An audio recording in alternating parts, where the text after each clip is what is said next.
In this video, I turned this mess and this mess into this beautiful specimen of a wire harness. I play low voltage electrician and high voltage electrician, and by some miracle, the engine shows slight signs of pig-rich life. So let's start the electrical journey of too many gray hairs.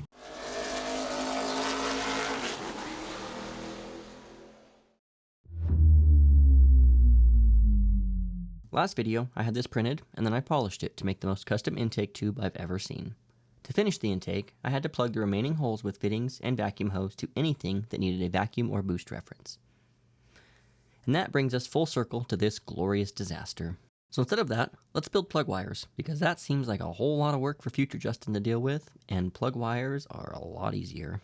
A bit too easy, actually, as it's already future Justin's moment to shine. So, once I had all the wires ran to their respective locations, I began the daunting task of labeling and bundling before removal for building the harness on the bench. I chose a 2-layer, concentrically wrapped style harness for harness flexibility and to reduce noise for sensitive cables such as crank and cam signals, which reside in the center of the wrap. Each branch was painstakingly wrapped and heat shrinked at equal distances to ensure no kinks or wires out of place during assembly. This tedious process ensured I did not have to dive back into the harness at any time in the near future. This was the one part of the project that I in fact measured 3, 4, 5 times before cutting, as I wanted no splices, so every wire got a new crimp on both ends to terminate, leading to an OEM or maybe even motorsport level of wiring harness. Once finalized, I proceeded to sheathe the wire inside of split loom to complete the OEM look. With the harness complete, I moved on to the ECU side of things. This build is running an open source ECU called Speeduino, which is honestly about the cheapest way to get into standalone ECU in 2025. All in, I had $185 for the ECU and bare harness. I 3D printed an enclosure to house the ECU and made watertight seals with silicone and O-rings for the connectors.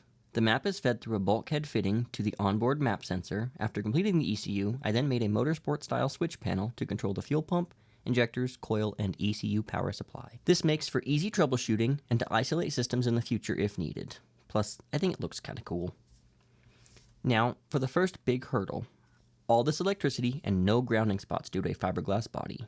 To remedy that, I got a super trick copper grounding block machined for a ground distribution block. I had to tap the holes myself, but that saved a ton of money on machining. I am on a Volkswagen budget, you know. So I installed it on the firewall and hooked up a few grounds to it. With all the grounds hooked up, I could finish installing the dash-mounted control panel, and it was ready to test fire once I changed all the appropriate heat range spark plugs. And I verified it had spark. This is when being able to turn off the injectors and fuel pump is very handy. Once all the final checks were made, I had to play with timing a bit, but it fired up even though I forgot to hook up the map sensor, which is partially why it was running at 10:1 AFR. And with that, this video draws to a close. I didn't forget your teaser though, so here's a sneak peek at that next video. We'll play with some grease, 3D print some throttle pieces, clean some things, build things, test things, and buy some of our aluminum 3D prints. So I hope you come back and watch that video, as we're getting so close to a test drive.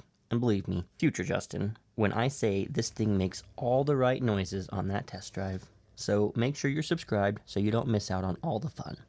And give the video a thumbs up if you enjoyed it. Thanks for watching. Until next time, see ya.